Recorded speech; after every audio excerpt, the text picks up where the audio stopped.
Sí, compañeros y amigos, una vez más agradeceros vuestra presencia en estos actos, en estas jornadas que estamos haciendo sobre el pensamiento africano.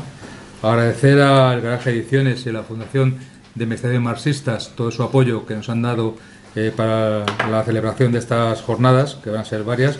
Ya se celebró una el pasado día 16 de noviembre en el centro Abogado Atocha sobre la nigeriana Ipomosa, que fue muy interesante.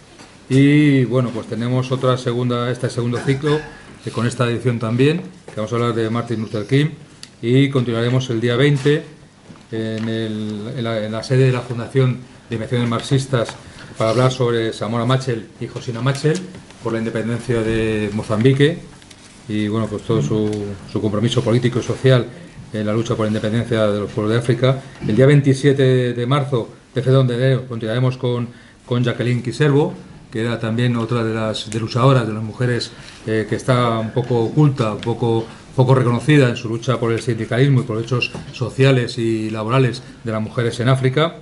Y el día 24 de marzo hablaremos sobre Claudia Jones, que es una líder también nacida en Trinidad y Tobago, que bueno, pues luchó por la dignidad humana, por la igualdad y los derechos de las poblaciones afrodescendientes en todo el Caribe y en Estados Unidos, ¿no? Y terminaremos el ciclo el día 21 de abril, que hablaremos sobre Ruth Swiss, que aunque era una mujer blanca, pero fue una luchadora, una comunista del Partido Comunista Sudafricano, y fue una de las principales mujeres que se comprometió con la denuncia del apartheid en Sudáfrica y la lucha por la liberación de los negros en ese país, ¿no?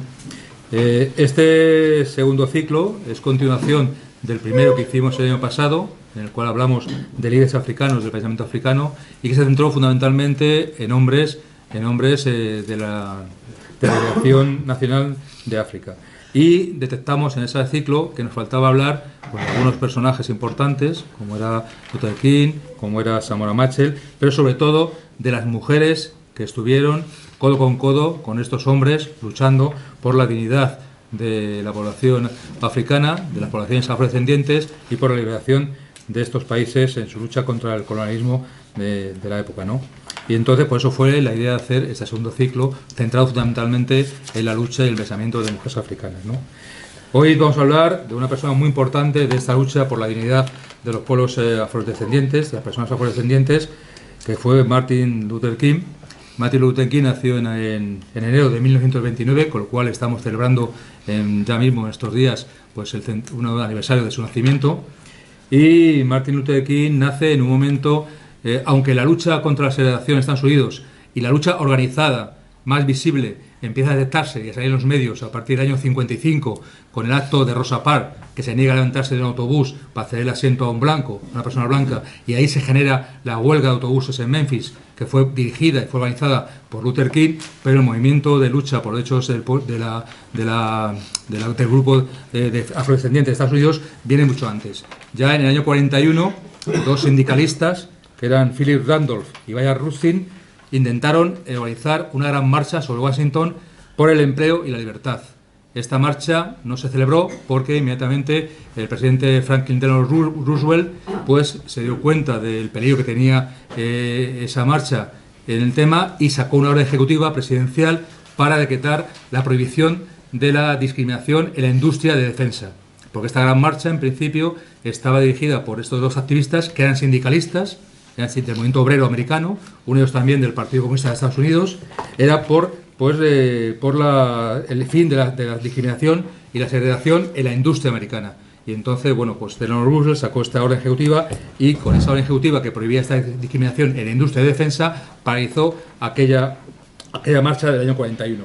Pero estas personas, estos compañeros, estos activistas americanos, continuaron con la idea y intentaron también en el año 62 organizar una segunda gran marcha sobre Washington, por el mismo lema, por el empleo y por la libertad de la población afrodescendiente, que culminó, no se pudo celebrar en el año 62, pero se llevó a cabo el 28 de agosto de 1963, en aquella famosa marcha donde acudieron más de 200.000 personas y que tenía 6 ejes principales de reivindicación. Leyes significativas de derechos civiles para la población que carecía de ellos, fundamentalmente la población afrodescendiente, un programa federal de empleo veníamos de una situación grave de graves desigualdades en Estados Unidos.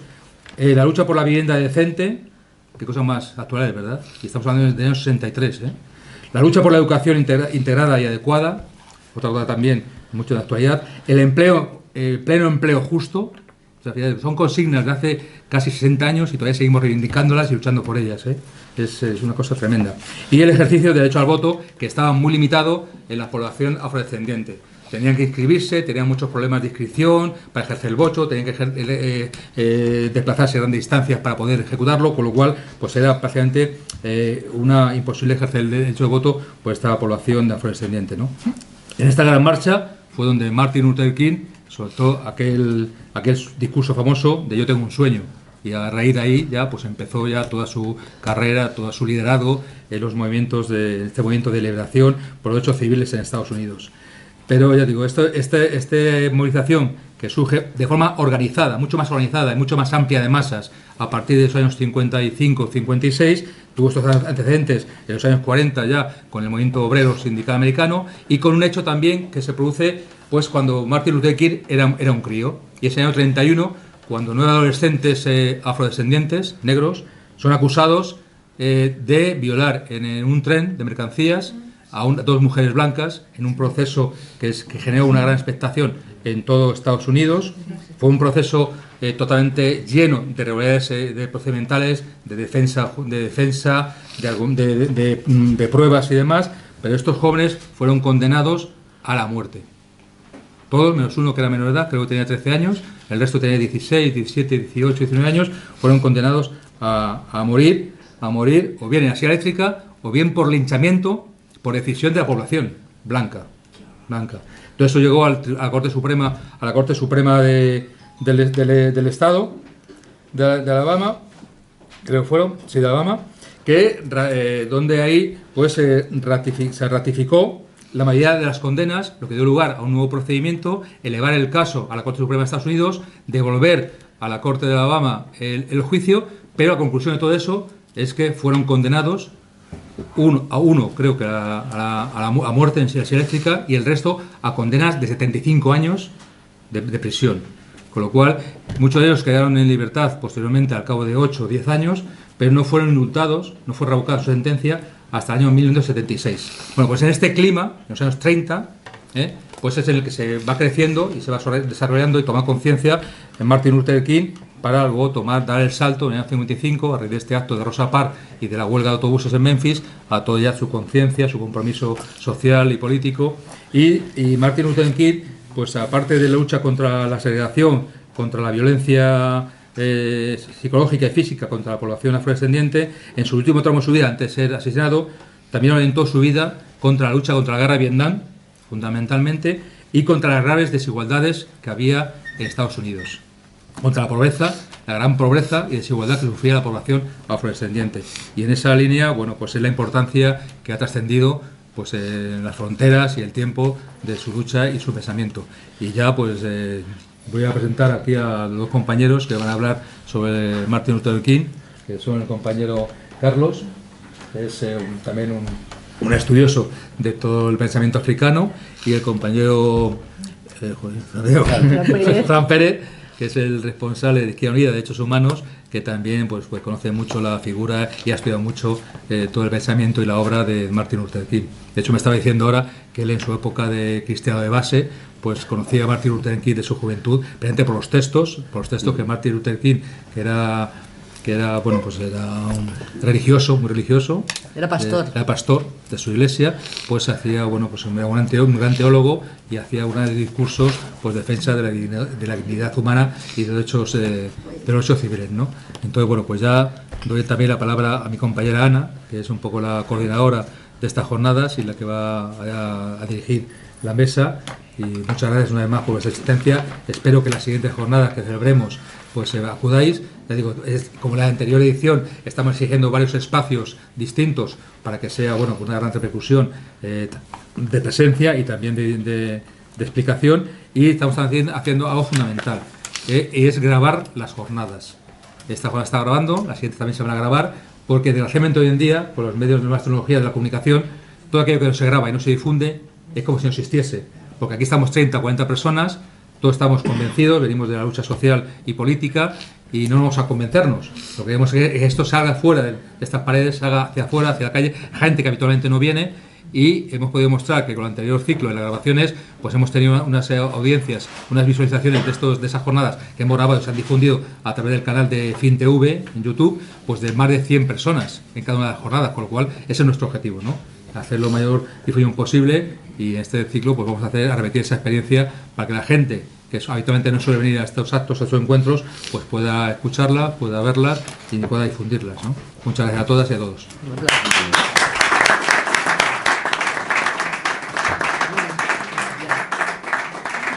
Buenas tardes, amigos y amigas, camaradas, compañeros y compañeras, gentes de los pueblos. Ayer tuve un sueño. Bueno, pues esta frase mítica del increíble Luther se la inspiró, es que siempre lo repito, y por eso se ríen mis compañeros, fue Krugman. Cuando Luther fue a África, porque como sabéis, Luther viene de los esclavos de siglos y siglos y siglos, o sea que todavía ni tan siquiera sabía Luther verdaderamente de qué país africano venía, que eso es terrible. Eso sí que es terrible.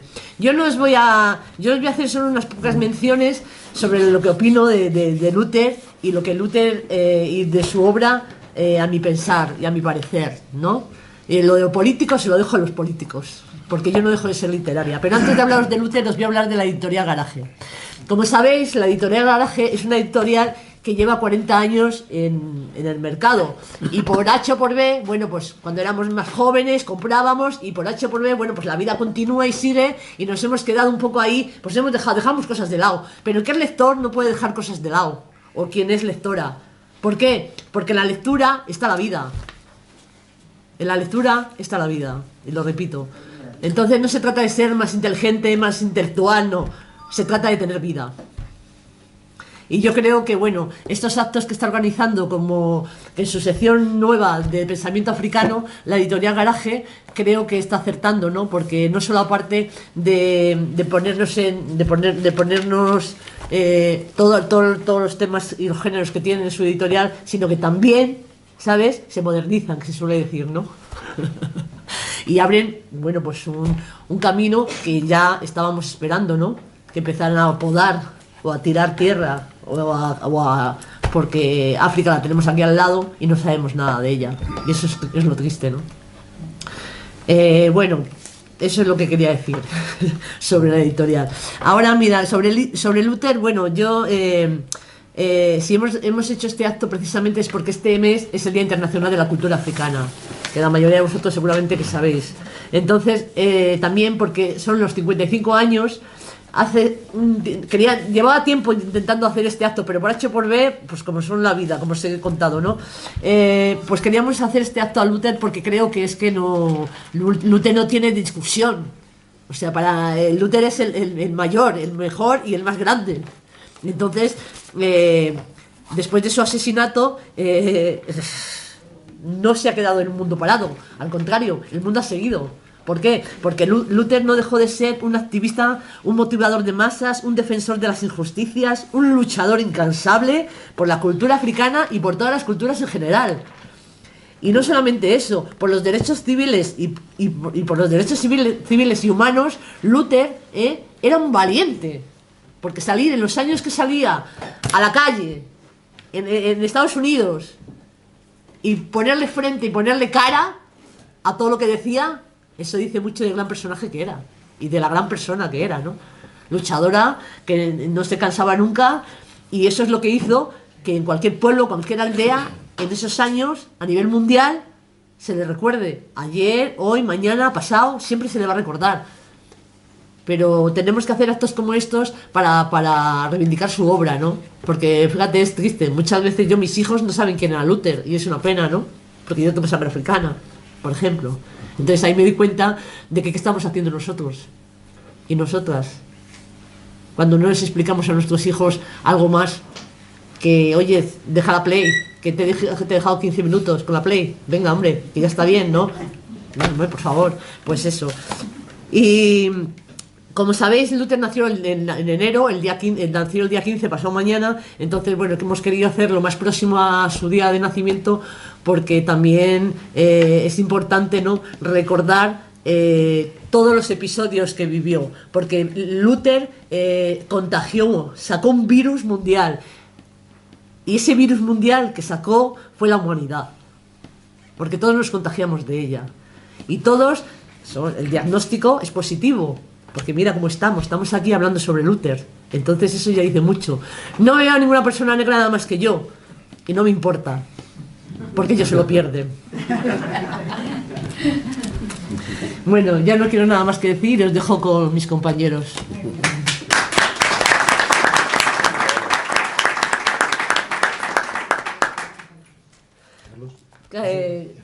Carlos. No quiero intervenir, pero primero. Como quieras. ¿Sí? Vale, venga. Bueno, pues yo creo que es un acierto convocar un acto sobre Martin Luther King. Creo que es un personaje que tiene una dimensión muy superior a solamente el líder de un movimiento negro por los derechos civiles, que también fue muy importante lo que se hizo en Estados Unidos en aquellas décadas, ¿no?, de lucha del movimiento negro por la igualdad, ¿no?, por la igualdad racial. Yo quería contar en un minuto, pues cómo, creo que todos lo conocéis, pero cómo se vivía en aquel momento. O sea, ahí en aquellas épocas de los años 50, aunque parezca mentira, pues se acababa la guerra mundial, acababa de terminar. Para eso sí eran iguales los negros, ahí sí fueron a luchar, fueron a combatir contra los nazis, ¿no? Y por defender un modelo de Estado norteamericano, ¿no?, un proyecto de país, ¿no? Pero luego, en el resto de las cosas, la vida cotidiana no era así. O sea, en las escuelas había escuelas para blancos y no para negros. En los autobuses, sabéis que lo que contaba Carlos antes, que fue un poco el conflicto de Rosa Parks, es que los negros se podían sentar en la parte de atrás del autobús, del centro para atrás, pero si había sitios libres, o sea, si los blancos lo ocupaban, tenían que levantarse, y si algún blanco quería sentarse, se tenían que levantar y ir de pie en el autobús, ¿no? Pero también se extendía al mundo del trabajo. Entonces, pues no había directores de banco negros, no había bomberos negros, no había policías negros, ¿no? O sea, la policía era blanca para reprimir, ¿no? Y en definitiva el Estado y la configuración social de la sociedad, pues era una sociedad racista, desigual, ¿no?, y que llevaba la segregación, el concepto de segregación, de separación racial a todos los ámbitos de la vida cotidiana, ¿no? Bueno, Luther King tiene un perfil muy particular porque es un hijo de un sacerdote, lo llaman ellos, ¿cómo lo llaman? Pastor, ¿no? De un pastor bautista protestante. O sea, él, de hecho, Martín Lutero es su nombre, ¿no? Su padre le llama Martín Lutero porque, pues por Martín Lutero, ¿no?, por el fundador del protestantismo. Y bueno, él de alguna manera se educa en una familia muy religiosa, muy ética, diríamos, y también un poco digamos, en la lucha, no en la lucha, porque el padre era un teólogo, ¿no?, en el pensamiento contra la desigualdad, ¿no?, racial. Bueno, luego, ¿qué deciros? Pues él se acaba convirtiendo en este conflicto de Rosa Parks, que es una señora que simplemente no se levanta cuando viene un blanco a ocupar su asiento y la detiene la policía. Es arrestada y entonces eso sirve de estallido, digamos, para un movimiento que había de lucha, ¿no?, del movimiento negro, que ya venía luchando, como ha dicho Carlos, en un montón de asociaciones. Había 6 grandes asociaciones por los derechos civiles. Una de ellas es la que preside Luther King, pero eran 6 movimientos, ¿no?, que actuaron fundamentalmente en el sur de Estados Unidos y fueron extendiendo desde casi desde las parroquias. Es un tema muy curioso, ¿no?, pero casi desde las parroquias van extendiendo un movimiento que se acaba convirtiendo en un movimiento por la igualdad y un movimiento por la paz, ¿no?, y por la no violencia, ¿no? Y de hecho se organiza desde las parroquias, ¿no? O sea, es una cosa muy curiosa. Bueno, él que acaba siendo un gran líder, digamos, un gran orador, ¿no?, acaba siendo un político, ¿no?, y todavía sobre su muerte, sobre su crimen, no hay explicaciones, no se sabe, ¿no? O sea, son esos grandes crímenes y magnicidios de la historia que siempre tienen oculta una página siniestra, ¿no?, pero que precisamente porque la página es muy, muy siniestra, pues no se sabe todavía quién lo mató. Pero yo creo que hay teorías y hay gente que ha estudiado y ha publicado sobre ello, porque en el fondo él se acaba convirtiendo en un líder político, ¿no?, a su pesar. O sea, él no buscaba eso, pero digamos que el establishment norteamericano lo acaba viendo como un hombre antisistema que además en la última etapa, a pesar de que Robert Kennedy le mandó investigar, le echó encima al FBI, le buscaron conexiones con el Partido Comunista norteamericano, que era muy minoritario, pero ya sabéis aquella época de la caza de brujas, ¿no?, de Hoover. Y bueno, era un tipo muy espiado y muy amenazado por la ultraderecha del Ku Klux Klan y otros movimientos similares que había entonces, ¿no?, de primacía blanca. Bueno, pues acabó llevándose bien, entre comillas, con Kennedy, porque digamos que todo el movimiento negro fue creciendo, fue cogiendo una gran proyección. Él se convierte en el líder más importante, ¿no?, y acaba negociando con Kennedy, digamos que la reivindicación de una ley de derechos civiles, primero de derecho al voto, que se aprobó en 1965, y también, o en el 64, y en el 65 una ley de derechos civiles que realmente acaba con la segregación en la educación, en el mundo del trabajo. Es decir, hay toda una reglamentación, la mayor parte de las reivindicaciones fueron asumidas, ¿no? Eso hizo que él, después del discurso ese de la marcha famosa hacia la libertad de Washington, ¿no?, que reunió a 300.000 personas, él hace ese gran discurso ante Lincoln, además, que yo creo que fue muy inteligente, ¿no? Es decir, vamos a ir a la tumba, vamos, al monumento a Lincoln, para que se referencien en nosotros no solo los negros, también blancos, que veían en Lincoln un tipo que luchó por la igualdad, ¿no? Eso le costó también otra confrontación con Malcolm X, porque Malcolm X le dijo que por qué iba a la tumba de un presidente blanco, ¿no?, porque Malcolm X tenía quizá la reafirmación de lo afroamericano y el racismo, no racismo, la raza negra mucho más, digamos, marcado, ¿no? Pero sin embargo fue un éxito político, ¿no?, porque inmediatamente al año siguiente se consigue aprobar esas leyes de derechos civiles, que eran una reivindicación que llevaban pues casi décadas, ¿no?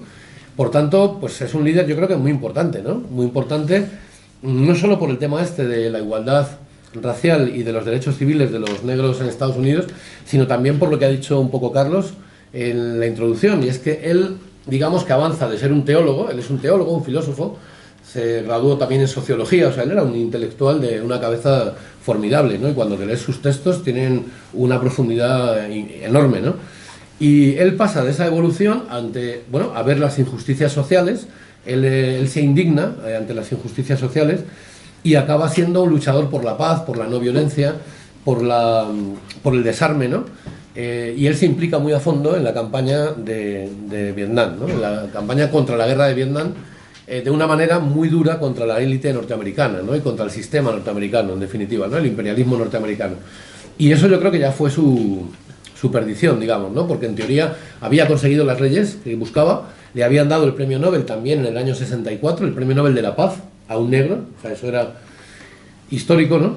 Y como que un sector, digamos, de la izquierda y del movimiento por los derechos civiles creía que ya estaba lo más importante conseguido, por así decir, ¿no? Luego que había que aplicar la ley, que la sociedad evolucionara hacia una mayor igualdad, una mayor tolerancia, convivencia, etcétera. Pero él es donde empieza a radicalizarse y él ya habla de que el mundo está en peligro de destrucción, que se va a aniquilar si no acabamos con las armas de destrucción masiva, con las bombas atómicas, y él ya se empieza a implicar en mítines y en actos políticos, porque era también un pastor y era un activista, pero también era un activista, ¿no? Era un hombre que fue capaz de movilizar a miles y miles de personas en torno a un ideal, ¿no? Y bueno, yo creo que todo eso también le hace más interesante, es decir, su carácter imperialista, antiimperialista final, de lucha por la paz mundial, de rechazo a las bombas, ¿no?, de lucha por la paz. Todo esto yo creo que le hace muy importante, ¿no? Y bueno, yo creo que incluso llega en su lucha por la igualdad y por la justicia económica, también llega a plantear a veces lo que después hemos conocido como la lucha norte-sur, ¿no? El tema de la deuda externa, los países pobres que denuncian la dominación económica del sistema capitalista, ¿no? Todo esto, yo creo que él ya lo plantea, ¿no? Y luego, bueno, yo quería decir alguna cosa un poco sobre su pensamiento también, porque es muy interesante cómo él evoluciona, ¿no? Él es un hombre protestante que cree en una especie de liberalismo protestante, ¿no?, donde el hombre es bueno por naturaleza y poco a poco la sociedad evoluciona porque sí. Después descubre, como todo adolescente, cuando lee un poco el problema del mal, ¿no? El problema del mal es el que a muchos nos ha llevado al ateísmo, ¿no? Por ejemplo, yo era un cristiano muy progresista, pero luego me empecé a plantear, digamos, a un nivel muy mundano, ¿por qué entonces hay guerras? ¿Por qué entonces Dios no interviene directamente en el mundo y resuelve, ¿no? Y y algunos jesuitas me decían, sí, pero interviene a través de ti, a través de nosotros, ¿no? Pero todo eso se va haciendo uno más racionalista y acaba uno pues no convenciéndole, ¿no? Pero él ante el problema del mal reacciona diciendo, no, existe, bueno, era un teólogo, la fuerza del amor de Dios y el amor fraternal, y él evoluciona de esos planteamientos muy abierto a lecturas muy heterodoxas, muy heterogéneas, ¿no? Lee mucho a los existencialistas, a Sartre, ¿no? Desde Kierkegaard, que era un poco el primer fundador del existencialismo, Heidegger, Jasper, ¿no? Y al final él teoriza este es uno de los libros que os recomiendo, que yo lo encontré en la Cuesta Moyano hace poco y lo había leído hace 20 años, lo había perdido. O sea, le había prestado a un amigo, estas cosas que pasan, un amigo que no te lo devuelve, ¿no? Y La fuerza de amar es una especie de, aunque el título pueda parecer así un asunto sentimental, no lo es, ¿no? Es un libro de sus sermones más importantes y de sus discursos más importantes que él hizo que se leyeran en todas las parroquias del sur de Estados Unidos, ¿no? Y así se fue extendiendo un poco su pensamiento. Y él habla cómo evoluciona hacia el existencialismo, después hacia una especie de ética social que llama él, y cómo acaba pues en Gandhi, ¿no? Digamos, leyendo primero a David Thoreau, que era el que inventó la desobediencia civil, un poco en Estados Unidos, y de donde bebía Gandhi, ¿no? Gandhi, sabéis que creó un movimiento en la India que consiguió el objetivo de la independencia a través de una lucha no violenta, ¿no? Yo siempre digo que hay varios métodos de lucha en la vida para luchar contra las injusticias, a veces no queda más remedio, ¿no? Como ha pasado en América Latina, de recurrir a guerrillas o a movimientos armados, pero a veces la lucha no violenta también ha demostrado ser eficaz, ¿no? No solo es que sea, para ellos era ética, ¿no? Porque Gandhi también era un hombre espiritualista, religioso, pero sí fueron capaces de montar todo un movimiento que poco a poco va creciendo y va, bueno, pues a través del sufrimiento propio, eso que van a reprimir y se quedan agachados y reciben palos y los meten presos y los vuelven a soltar. Bueno, pues todo eso, el sufrimiento propio, la desobediencia civil, decía Gandhi que no había que cumplir ni una ley que fuera injusta, ¿no? Que lo justo era no cumplir leyes injustas, hay que desobedecerlas, ¿no? Eso también lo coge Luther King y lo plantea en el movimiento negro, ¿no? Es decir, que la ley no hay por qué cumplirla solo por ser ley, hay que ver si son leyes justas o leyes injustas, ¿no? Y con esto de los desahucios, pues también lo hemos visto muchas veces, ¿no? Y bueno, él habla de eso, ¿no? De que él cree en una ética, una doctrina, digamos, cristiana del amor, pero de un amor revolucionario, un amor en acción, que desemboca en un compromiso político, que desemboca en una lucha social, ¿no? También.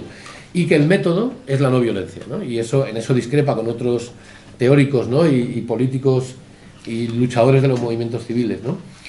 Y bueno, al final de su vida dice algo muy interesante, y es que en las relaciones internacionales o aplicamos la no violencia, la lucha por la paz, las relaciones fraternales entre los pueblos, o el mundo pues acabará aniquilado, ¿no? Por tanto, el pacifismo es una necesidad, que es un tema que él también acaba planteando en la lucha contra la carrera de armamentos, ¿no?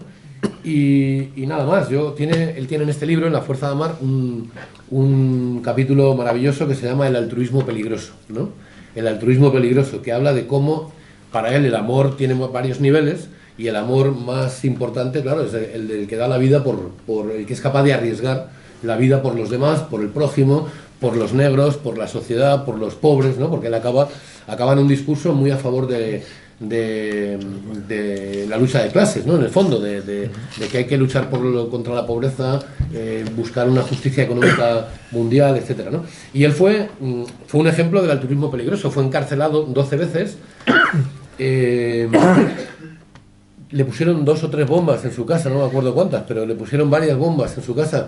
Él empieza a meterse en el movimiento de derechos civiles con 25 años y con 26 años le pone la primera bomba, o sea que realmente no estaba en casa de él y se libró, pero había complicidad incluso de los servicios de inteligencia, ¿no? Y luego, bueno, tuvo amenazas de muerte permanentes, incluso una negra fanática le atacó con un cuchillo, casi lo mata, ¿no? Es decir, le apuñaló. Es decir, que él de alguna manera siempre vio que podía, él lo dice, ¿no? Que siempre que podía morir en este compromiso por el movimiento de los derechos humanos, pero que merecía la pena ese asunto, ¿no? Bueno, yo creo que es un tipo muy grande, realmente es un tipo muy grande, son localizables muchos de sus discursos sobre la marcha, el discurso de la marcha de Washington de las 300.000 personas está en internet, quiero decir que se puede localizar y en librerías hay libros suyos disponibles. Este justamente no estaba localizable, ¿no? Y bueno, no mucho más, porque si no nos vamos a enrollar mucho y hay que hacer una cosa que sea complementaria, ¿no? Creo que he dicho todo lo que quería más o menos decir y luego si surge alguna cosilla, pues a vuestra disposición. Muchas gracias. Nada más.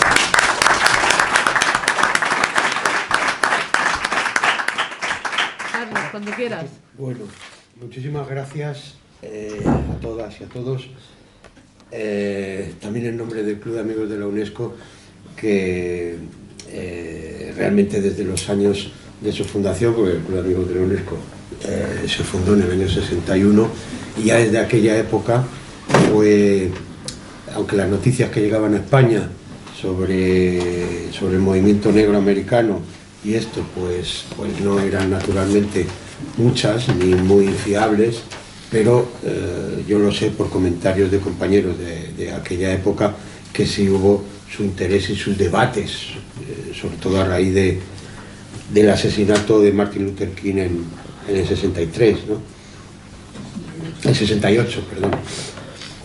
En un ciclo que gracias a los compañeros y a Ani se viene realizando ya desde hace más de un año, varios años, ¿no? Sobre los grandes pensadores y los grandes activistas en el movimiento de liberación negro mundial, ¿no? Es ineludible dedicar, como estamos haciendo en el día de hoy, un capítulo importante a Martin Luther King, ¿no? Yo quería empezar citando unos nombres, porque yo creo que este acto también debe tener el componente de un reconocimiento histórico y de un conocimiento y reconocimiento histórico, ¿no? Los nombres de Dennis McNair, de 11 años, de Addie Mae Collins, de 14, de Cynthia Wesley, de 14, y de Carol Robertson, de 14. Estas son a pesar suyo, 4 famosas niñas de Birmingham, en Alabama, que murieron en un atentado con bomba el 15 de septiembre del año 63, de 1963. Muchos niños y muchas niñas habían muerto antes, y no digamos hombres y mujeres negros, desde el origen de los Estados Unidos. Pero el asesinato de aquellas niñas, más lo que significó todos los heridos, más de 20 y tantos heridos en la iglesia, fue un atentado realizado en la iglesia baptista de la ciudad de Birmingham. Realmente puso a los Estados Unidos en una situación del borde de la guerra civil. Martin Luther King, que por su propia acción política era un gran pacifista, no quiso incidir sobre el aspecto, digamos, de preguerra civil que aquello planteó a las claras. Otros dirigentes, especialmente Malcolm X, hizo un discurso estremecedor sobre el atentado de Birmingham. En ese mismo día hubo altercados con la policía, se desplegó a la Guardia Nacional, hubo más muertos fuera de la ciudad de Birmingham, que estaba bajo un régimen realmente manu militari, porque estaba desplegada la Guardia Nacional ya desde hacía meses, ¿no? En otros muchos lugares, sobre todo del sur de los Estados Unidos, pero también del norte, hubo bastantes muertos entre los negros americanos. Yo soy profesor de historia, entonces tengo una cierta tendencia a enrollarme. Simplemente voy a hacer una... Ya estoy yo, no te preocupes, Carlos. No, sí, ya lo sé previamente, entonces voy a hacer una valoración desde el punto de vista histórico y político de la trayectoria de lo que significó en Estados Unidos y en el resto del planeta,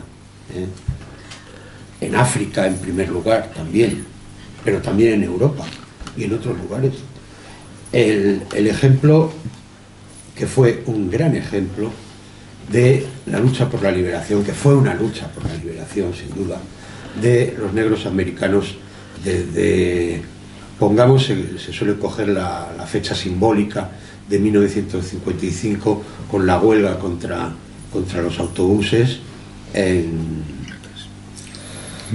Memphis, ¿sí? Después de la detención de Rosa Parks y esto. O sea, bueno, realmente muchos autores han hablado del movimiento de los pastores, ¿no? Incluso Malcolm X, que era un hombre muy polémico y nada dado digamos, a compaginar o a confraternizar con determinadas posturas, pero que después reconocía sus propios errores, por supuesto, durante una época consideró que el movimiento estuviera en manos, el movimiento por la liberación de los negros en Estados Unidos, que se formulaba en términos políticos como lucha por los derechos civiles, pero con toda la amplitud que la lucha por los derechos civiles conllevaba, que incluía el derecho al voto, porque en pocos estados de la Unión estaba reconocido, a la altura de 1950 y tantos, el derecho de voto para los afroamericanos, ¿no? Más después los derechos a la asistencia y a la presencia en lugares públicos como los autobuses, donde tenían que estar separados, con la política que entonces se autodenominaba de segregación, ¿eh? O sea, las leyes segregacionistas eran leyes propiamente de la Unión, de los estados y de muchos ayuntamientos. O sea, la normativa municipal contra la que luchan en Birmingham es una normativa en primer lugar del ayuntamiento de Birmingham, respaldado, claro, por el estado de Alabama y coyunturalmente por el Estado federal, que muchas veces decía que no se metía en esos temas, pero claro, auspiciaba el que, en definitiva, desde el punto de vista civil, la vida de los negros estuviera absolutamente segregada de la vida de los blancos.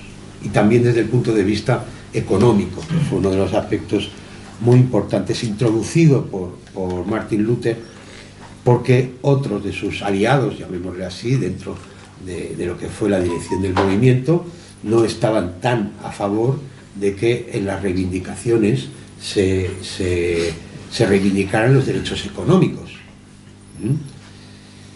Bueno, Michael King, que es su nombre de nacimiento, hijo de un pastor protestante en Atlanta, en Georgia, se cambió el nombre, digamos, porque su padre, que era un activista también a un nivel más local, ¿no? Por la lucha por los derechos civiles, en una visita que hizo a Alemania, decidió adquirir un nombre religioso con el nombre del reformista protestante Martin Luther, ¿no? Martin Luther. Su hijo, que desde la adolescencia ya se convirtió también en pastor de la Iglesia Baptista, heredó el nombre del padre, cosa que era bastante tradicional en el ámbito de las familias religiosas negras en Estados Unidos, ¿no? Pero claro, a los 25 años le destinaron a Memphis y allí, casi nada más llegar a la localidad, perdón, a Memphis, a Montgomery, en Alabama, y allí se encontró con un movimiento muy fuerte en defensa de los derechos civiles. Allí es donde en 1955 pues esta joven, Rosa Parks, se negó a ceder el asiento, fue detenida, pero el movimiento fue mucho más allá, porque no solamente fue la huelga de no uso, digamos así, de los autobuses, sino que se extendió a no comprar en los comercios, segregados, esos eran todos los de la ciudad de Montgomery, y toda una serie de reivindicaciones, ¿no? Bien, Él lo dice en varios de sus artículos y en sus discursos posteriores, que realmente la toma de conciencia, ella tenía una toma de conciencia social, sin duda, ¿no?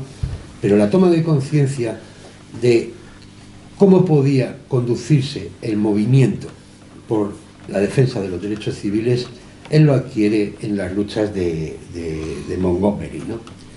Porque se da cuenta de que la violencia que ejercen los blancos, el Ku Klux Klan en primer lugar, pero también respaldado por la policía y por las instancias gubernamentales, se realiza en primer lugar contra las iglesias. Claro, ¿por qué? Las iglesias eran los únicos lugares donde, digamos, se podía hablar de esto, ¿no? Y se podía expresar la indignación y organizar a la población negra por la defensa de los derechos civiles. O sea, por un lado existe la motivación religiosa, sin duda, de parte de Martin Luther King, que era un hombre muy creyente y cristiano, y muy convencido de que solamente la lucha no violenta iba a conseguir victorias. Pero hay toda una estrategia, hay toda una, como se suele decir a veces cuando se habla de Lenin, una fábrica de estrategia, ¿no? Hay toda una fábrica de estrategia en Martin Luther King y en la organización que él logra consolidar, que es la Conferencia de Líderes Cristianos del Sur, ¿no? Que la lleva a cabo, o sea, la confirma en 1957. Él mismo lo desmiente después en artículos suyos posteriores, diciendo, no, aquí no ha habido un Estado Mayor de la Revolución, aquí no ha habido tal. Pero si realmente uno estudia detenidamente la historia del movimiento, se da cuenta de que sí que había una estrategia, no sé si un Estado Mayor, había una conferencia de los líderes que resulta que eran religiosos, pero que eran los líderes de la población negra en aquellos momentos, a favor de la eliminación de la segregación y de conseguir todo un enorme catálogo de reivindicaciones de los negros en Estados Unidos, ¿no? Martin Luther King tiene un pensamiento cristiano, pero con un marcado sesgo utópico, ¿no? Aparte de la influencia, que es muy importante, de David Thoreau y de Gandhi. Él hizo un viaje a la India en el año 59, expresamente para conocer los éxitos y la estrategia de Gandhi, que ya había muerto, pero cuyo legado él consideraba básico para llegar a la igualdad, ¿no? El objetivo de Martin Luther King desde su juventud es la igualdad. Él escribió un libro de marcado carácter utópico, publicado en el año 59, titulado The Measure of a Man, la medida de un hombre, del que después se hicieron millones de copias reducidas en forma más, digamos, de un panfleto, ¿no?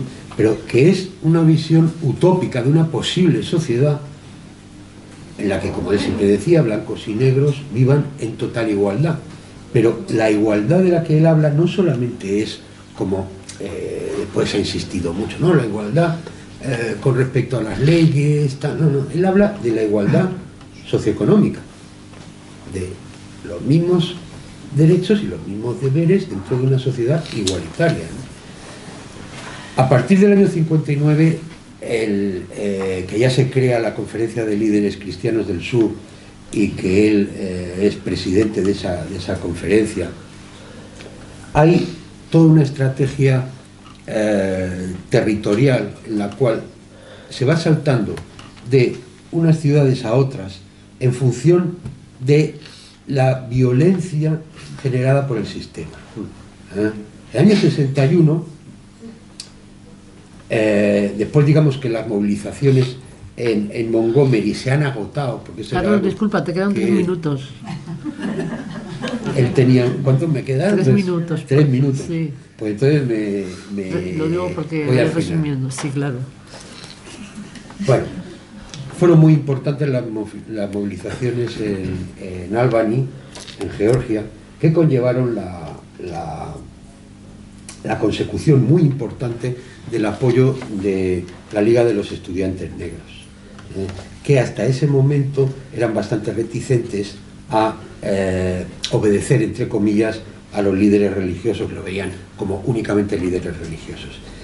Pero el lugar clave fue Birmingham. Birmingham, antes del atentado de Birmingham y antes de todo, era un lugar estratégico clave, porque en Birmingham, quiero decir, en materia de estrategia, hay que tener en cuenta que los movimientos, lo que ocurrió en la Revolución Rusa y lo que ocurrió en otros lugares revolucionarios, no están determinados tanto por lo que, como uno pudiera pensar, ¿no? Porque vamos a conseguir esto, ¿no? Sino el lugar en el que el enemigo realiza la máxima violencia, ¿no? Para conseguir que, doblegando esa violencia o poniéndola de manifiesto, pues la opinión pública, por decirlo así, o las masas, en una terminología más socialista, se den cuenta de qué se trata esa lucha. Y eso ocurrió en Birmingham. En mayo,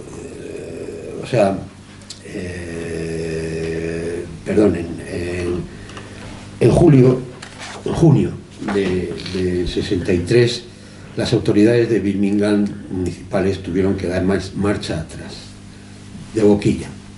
Eso le animó a Malcolm X y a todos los líderes de la Conferencia del Sur a convocar la marcha sobre Washington.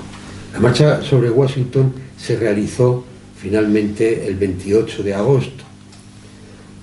Los atentados son una reacción violenta contra el éxito de la marcha sobre Washington.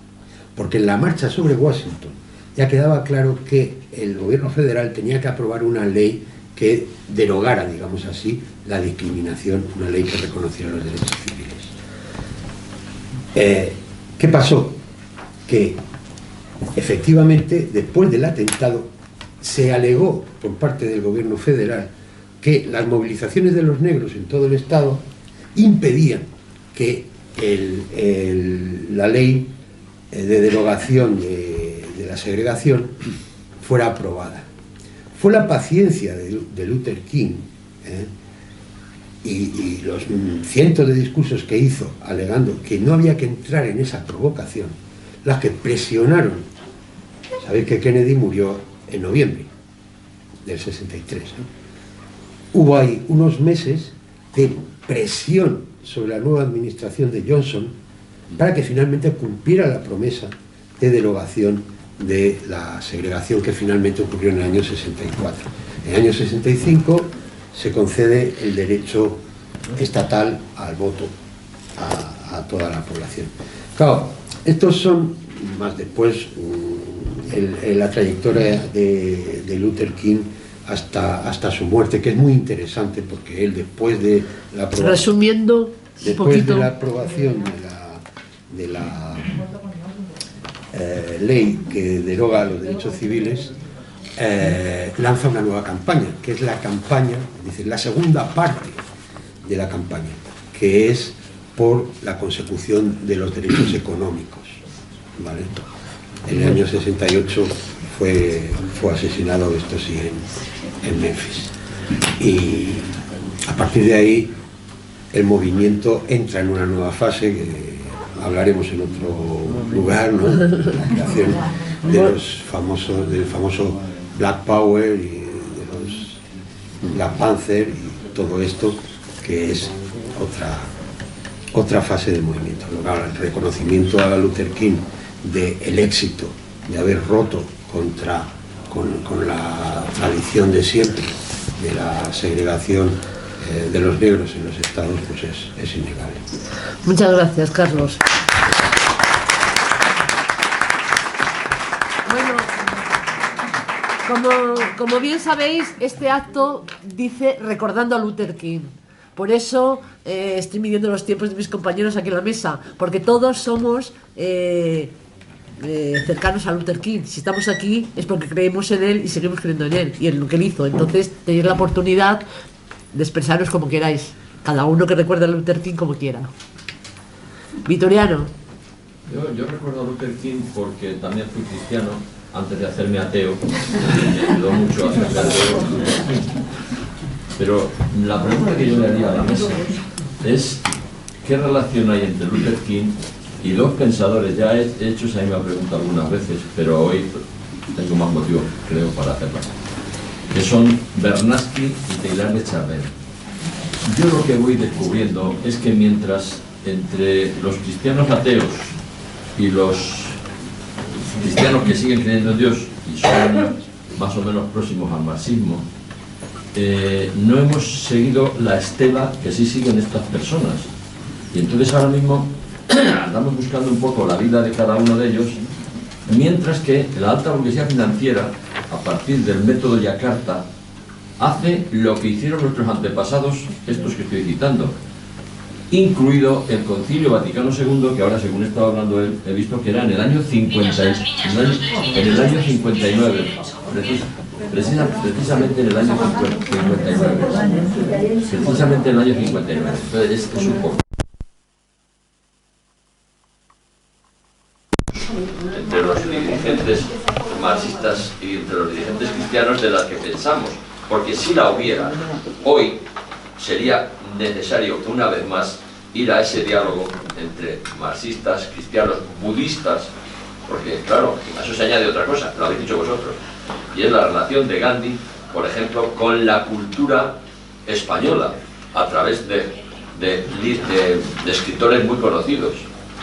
Entonces, tendríamos, creo yo, que recoger todo eso hoy y unirlo a otros movimientos, porque si no nos ganan.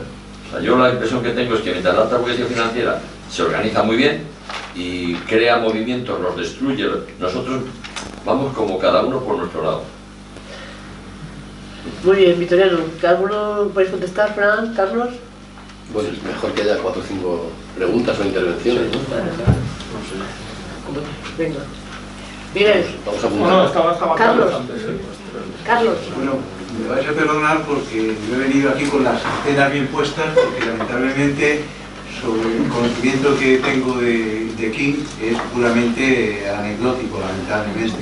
Pero eso sí, el asistir me ha permitido una reflexión. Es decir, estamos, bueno, es una obviedad. Evidentemente, el pueblo norteamericano es muy diferente, parte del pueblo norteamericano es muy diferente al establishment norteamericano y, por supuesto, al Estado norteamericano, la República Norteamericana.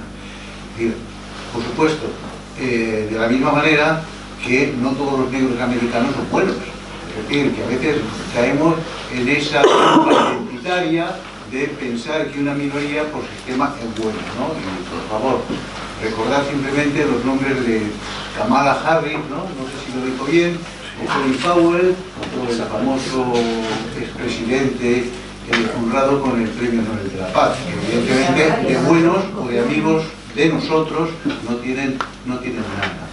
Y también me he acordado, y perdonadme los datos de memoria, y a lo mejor Mirta me podría echar un cable, no sé si ha sido Carlos, el que ha hablado de la discriminación en el ejército norteamericano, es decir, algo que por supuesto la propaganda norteamericana lo olvida completamente. Es decir, desde aquella película El Sargento Negro, bueno, después han, digamos, edulcorado o falsificado literalmente la historia. Y como estamos en España, creo que no debemos olvidar que parece ser que la primera vez que un negro norteamericano ejerce como oficial superior y manda tropas, no recuerdo el nombre, es el auxilio que pedía a Mirta, es un brigadista internacional que fallece, si no recuerdo mal, en Majadahonda. Y es el primer... La Abraham Lincoln.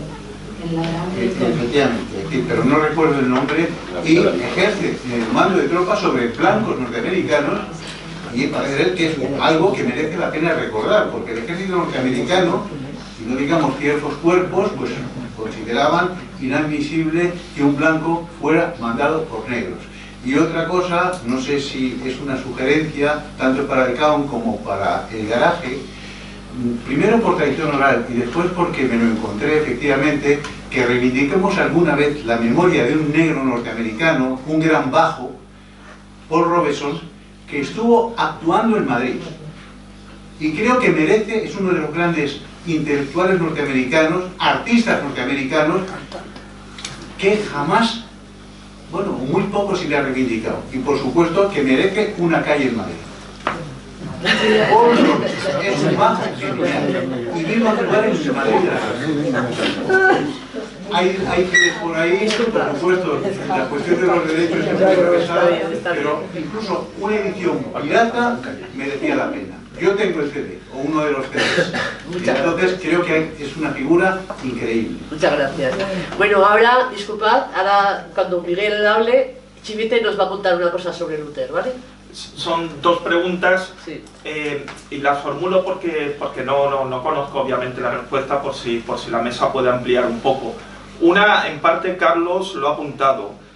Iba a hacer una referencia a lo del batallón Abraham Lincoln, que efectivamente es la primera unidad estadounidense, no solo que tiene un mando. Creo que el soldado, el oficial negro que muere en combate, me suena, pero no me... Creo que el apellido era Crawford o algo así. Era Oliver Laud. Oliver Laud, efectivamente. Y muere en combate, además. Muere en combate, es el primer... Son dos preguntas muy distintas. En los años 30, porque el otro día lo recordaba hablando con alguien, el Partido Comunista de Estados Unidos, que como bien ha dicho Fran, siempre fue minoritario en los años 60, pero los años 20 y 30 llega a tener una cierta fuerza a través de los sindicatos. Ellos participan. Y una de las claves precisamente de ese éxito es que en esos sindicatos donde los comunistas tienen un trabajo, se plantea, hay una igualdad de acción, desde luego, entre blancos y negros. Sé que es un movimiento distinto, desde luego, a lo que luego va a ser el movimiento de los derechos civiles. Es un ámbito completamente distinto. En la sociedad de los años 30 luego hay toda la relación macartista. Mi pregunta, aunque sean tan distintos, ¿llegó a haber algún tipo de influencia o quedó algo de esa experiencia piloto de los años 30 en el sindicalismo que luego sobreviva e influya de alguna forma en el movimiento civil, de donde ya están Luther King y Malcolm X, aunque se origina efectivamente, como bien habéis señalado, en ámbito religioso? Mi impresión es que seguramente no quedó mucho, pero hay ya una experiencia en los años 30, ¿no? Y donde está efectivamente pues los movimientos socialistas, marxistas y comunistas, ¿no? Como es lógico. Esa es la primera pregunta, si algo de eso llegó hasta de alguna forma, ¿no? Y la segunda pregunta es, que también se ha apuntado, teniendo en cuenta, como bien ha dicho Fran, que el último, sobre todo en la fase ya final, Luther King, ya la conciencia social propiamente dicho en términos económicos, ¿no? Ya está acrecentada, ¿no? Este Luther King, digamos, ya que va más allá de la cuestión racial. Y el último Malcolm X, si no recuerdo mal, lo asesinan, perdonad, un poco antes, no sé si es en el 65. Malcolm X, que también ha tenido una evolución también, que está saliendo ya también un poco de lo religioso y de lo puramente racial, llega a haber en algún momento una mayor proximidad o una sintonía. ¿Cómo podría haber evolucionado si no llega a haber algún tipo de aproximación entre Malcolm X y... Una aproximación que están en la misma lucha, que siempre la hubo, pero debido a que ambos se están confluyendo hacia una cuestión más puramente política, llega a haber esa proximidad política entre King y Malcolm X. Y esas son las dos preguntas. Sé que es mucho tema, pero... Está bien. Chivite, cuando quieras. Nos va a leer Chivite. Sí, bueno. Chivite es de garaje, para que no lo conozcáis. Con todas las cosas estupendas que se han dicho sobre Ponte Luther aquí, King, así para... sobre Luther King, Voy a informaros de cuál era la recepción de Luther King y de su lucha en los medios de la dictadura de los militares españoles al mando de Franco. Pues a veces se olvida que era una dictadura militar. Militar era Franco, militar era Carrero, y militares eran el 80% de los llamados gobernadores civiles de cada provincia. En cada provincia había un gobernador civil y uno militar, y los dos solían ser militares. Bueno, pues voy a leeros un trocito, ¿no?, para que veáis un poco. Es como una pequeña intervención. Bueno, en 1948, el por entonces coronel José Díaz de Villegas, director general de Marruecos y Colonias, será su cargo, estuvo en Santander. Allí pronunció una conferencia sobre temas referentes a su cargo colonial. Y, según recogió el diario ABC, a la pregunta, esto es entre comillas, a la pregunta de cómo se encontraba la educación en Guinea, para introducir el tema, en la Guinea Ecuatorial Española, dijo, entre comillas, el indígena, el moreno, es muy inteligente en su infancia. Luego su inteligencia disminuye progresivamente. Era la opinión del coronel Villegas sobre los guineanos. Este mismo tipo, en 1966, ya es general.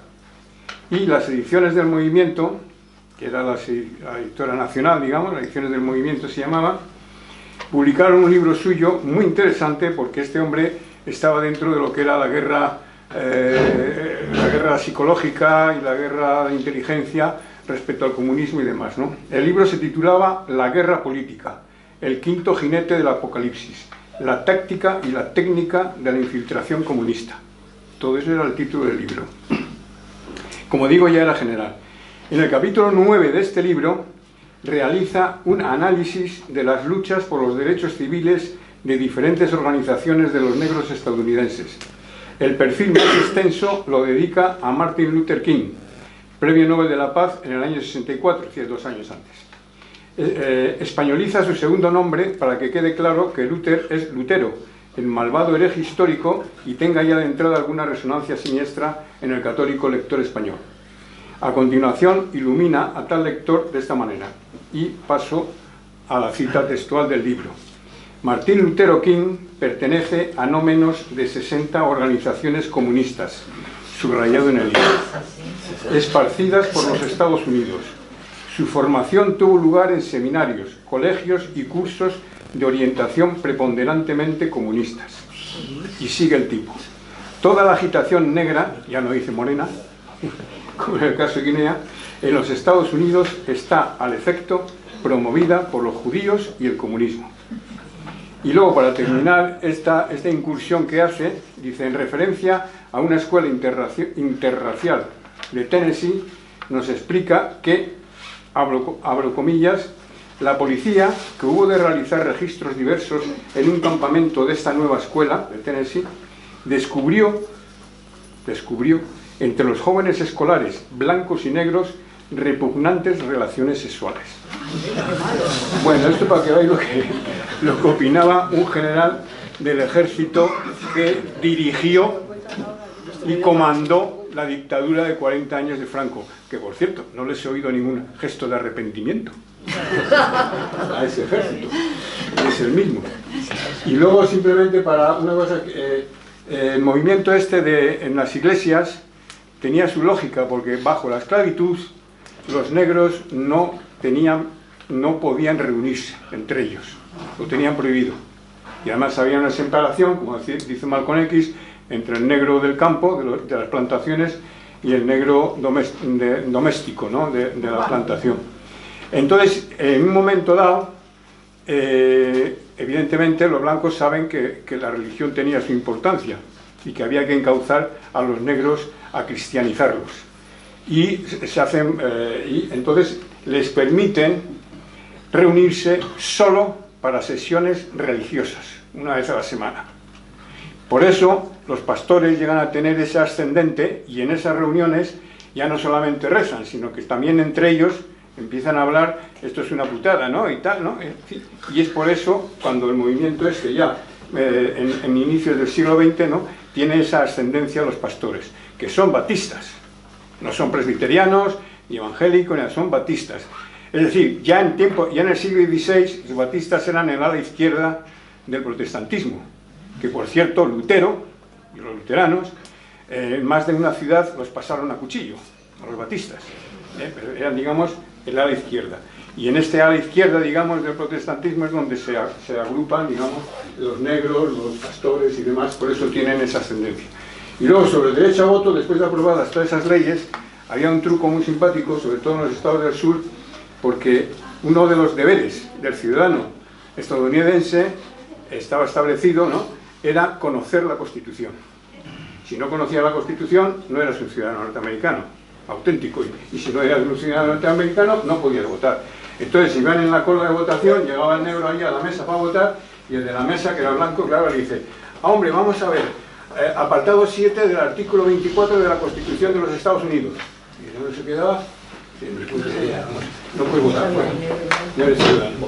Entonces, durante bastante tiempo se evitó el voto de los negros después de la aprobación de esa ley. Muy bien, muchas gracias.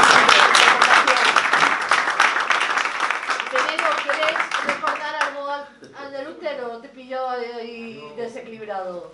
Yo que soy más de Malcolm X. No, ya, pero bueno, porque Malcolm X tenía una postura antiimperialista, a diferencia de Luther King. Él decía que él no era americano, Luther King decía que era americano. Él decía que era un africano que habían traído a la fuerza. Y su verdadero nombre era Malcolm Little, que su madre venía de Granada, de la isla de Granada. Pero él se quitó ese nombre porque dice que no era el de su familia, era el de los esclavistas que habían comprado a sus antepasados, que luego le daban su apellido, y él se negó a tener ese apellido, y como lo desconocía, por eso puso Malcolm X, ¿no?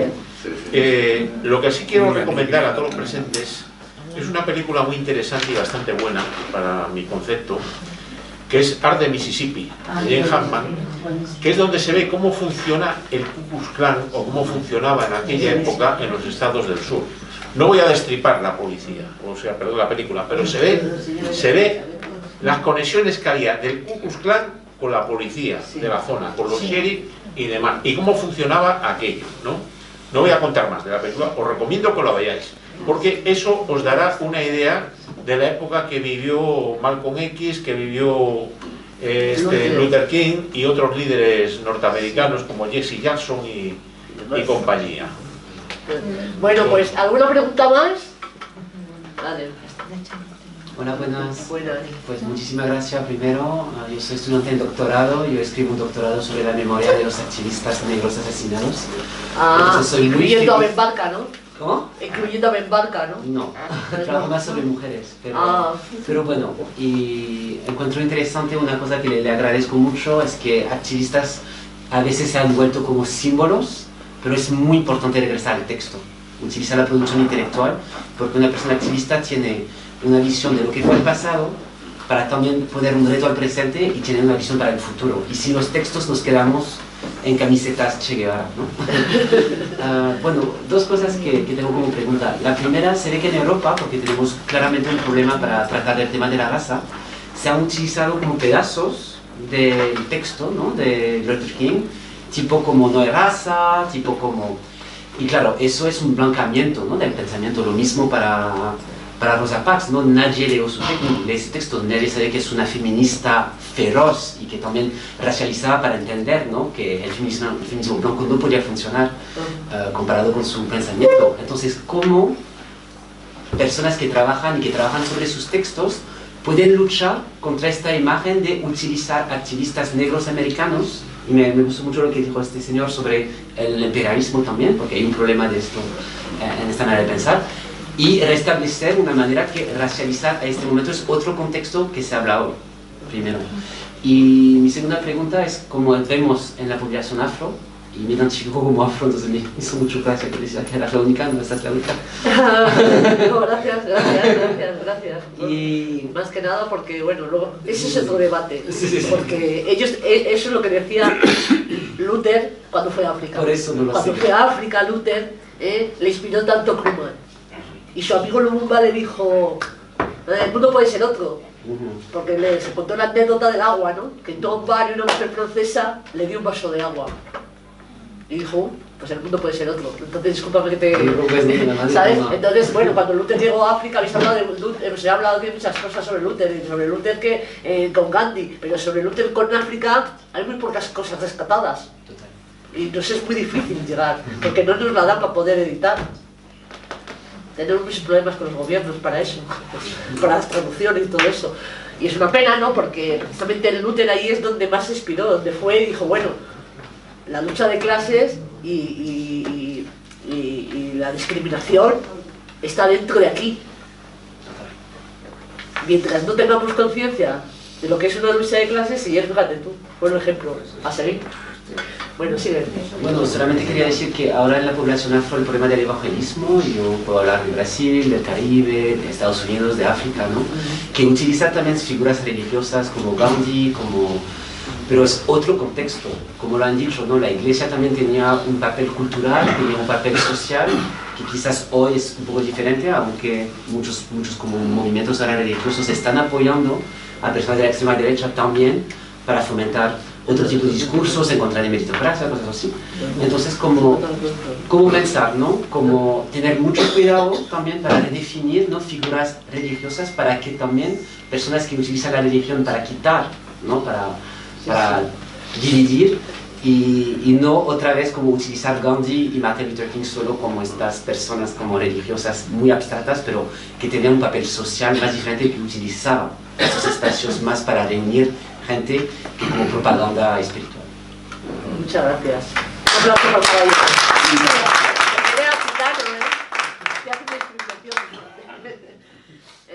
¿Alguna pregunta más? Sí. Quería preguntar si no creéis, bueno, tú has hecho ahora una referencia y también lo ha hecho antes Carlos Hernández a la relación entre el racismo y lucha de clases, ¿no? Que de alguna forma el racismo es una forma de lucha de clases porque el racismo se aplica sobre las personas más pobres o luchadoras.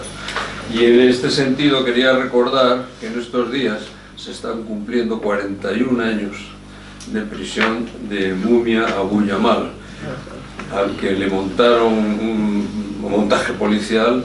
Él era un luchador, había sido miembro de los Panteras Negras, y en un incidente en el que resultó herido y muerto su hermano, murió un policía, que fue el que mató a su hermano, y le pusieron la pena de muerte. Ha estado 31 años en espera de ejecución, consiguió la revisión de condena y ahora está condenado a cadena perpetua. O sea, no estaba nada claro, evidentemente, entonces Mumia es uno de los ejemplos que nos indican cómo a los negros se les mata por ser negros, pero no exactamente por ser negros, porque probablemente los policías que dispararon sobre su hermano y sobre él pues, sabían sobre quién estaban disparando. O sea, hasta qué punto entonces esta relación que decía y llegar a la realidad de lo que es hoy las libertades para los negros en los Estados Unidos. Estamos en medio de un movimiento que es el Black Matter, que se produce porque lo siguen matando, porque la mayoría de los detenidos en las prisiones de los Estados Unidos, en un porcentaje que no recuerdo ahora, pero elevadísimos, son negros y por lo tanto y pobres, y etcétera, etcétera, etcétera. Y otra pregunta es si sabéis si hay algún tipo de relación entre los movimientos africanistas de lucha por la liberación del pueblo africano, y hay alguna conexión con un movimiento muy interesante que surgió en la Venezuela de Chávez y que se ha extendido. En ese momento yo sé que en Colombia también está, que es el Cumbe Internacional, donde estaba en Venezuela era Aristóbulo Esturiz, fue vicepresidente de Chávez, el que lo dirigía, y en Colombia estaba Piedad Córdoba, la senadora Piedad Córdoba. Esto era. Muy bien. ¿Alguna pregunta más? Bueno, pues vamos a pasar a la ronda de respuestas. Ha habido muchas, ¿eh? Sí, bueno, antes de que respondan mis compañeros, yo quería agradecer al CAON el que estemos aquí. También quería agradecer a Ediciones Garaje porque nos da la oportunidad y os da la oportunidad de seguir gastando el dinero en algo útil, como es un libro. Y varios libros. Y gracias a todos vosotros por estar aquí. Lo digo porque luego solemos irnos todos deprisa y corriendo, y entonces pues... Bueno, yendo así muy rápido y sabiendo que no voy a lo mejor a contestar a todo el mundo exactamente, pero de las notas que he tomado, ¿no? Yo creo que al final, cuando uno piensa en los problemas de entonces y los de ahora, no son tan diferentes. O sea, las luchas de de Martin Luther King o de Malcolm X, hoy son parecidas. Si había armas entonces de destrucción masiva para el mundo, muchas más hay ahora, ¿no? Y sin embargo la izquierda nos tendríamos que preguntar si estamos priorizando la lucha por la paz. Hay una campaña contra las armas nucleares, ¿no?, que ha sido premiada con el Premio Nobel de la Paz hace 3 o 4 años, creo que en 2017, y sin embargo no hemos participado en esa campaña, que en otros países sí está muy fuerte, ¿no? Entonces el tema de la lucha por la paz, todo el tema de los movimientos por la igualdad, quiero decir, el racismo no ha desaparecido, han mejorado las leyes, han mejorado las cosas, ¿no? Pero todavía tenemos casos, como tú has dicho, espeluznantes, ¿no? Y en Estados Unidos no digamos cómo está la cosa, ¿no? Hay un racismo desde la esclavitud que está subyacente sobre todo en la parte del sur, ¿no? Y eso está apareciendo constantemente, pero también aquí también hemos tenido, ¿no? Ahí tenemos, no sé, muchos problemas para conectar a veces con esos sectores, ¿no? Tenemos reuniones con ellos en la izquierda, pero no conseguimos a lo mejor sumarlos a nuestra militancia, incorporarlos a un movimiento más, aunque sea más plural, ¿no? Pero yo creo que el desarme, la guerra, la paz, la lucha contra la pobreza, la injusticia económica de un sistema capitalista, ¿no?, el subdesarrollo, no sé, Martin Luther King acabó siendo muy crítico con el capitalismo en los últimos años, muy crítico, y dio un salto. Es verdad que era más antiimperialista Malcolm X, ¿no? Y bueno, Malcolm X es que se recorrió África de arriba abajo y se impregnó de todo el movimiento panafricano, ahí se dio cuenta de los desastres del colonialismo y él radicalizó mucho su discurso, ¿no? En eso se parecía... Lo cambió, ¿no? También un poco, ¿no? Sí, lo cambió mucho. Se estaba... convirtieron, yo creo que en 2 amenazas. Si os dais cuenta, es que el sistema actual es que como podemos ser activistas, pero como surja un líder con capacidad de cambiar o liderar la sociedad, y en aquel momento, tanto uno como otro, para la población negra, les damos el voto, pero les asesinamos a los líderes, ¿no? No sea que haya que votarles a ellos, y Martin Luther King, que jamás pensó en ser candidato a nada, Malcolm X tenía unas connotaciones más políticas, quería una alternativa política, pero fueron asesinados claramente porque podían ser el vértice de un movimiento popular, negro y no negro, o sea, por la igualdad, por los derechos civiles y tal, y el sistema norteamericano no se comía eso ni de... Y así fue. O sea, primero, bueno, se mató a Kennedy, tampoco se sabe por qué se le mató, no digo que Kennedy sea de ultraizquierda, no, pero que también el sistema propio norteamericano lo vio como un enemigo a batir por una serie de razones que darían para otra charla, ¿no? Pero en eso se parecían Malcolm X y Luther King, ¿no? O sea, eran una amenaza para un sistema que no se come el tema del no racismo, ¿no?, de la igualdad, no lo acepta, ¿no?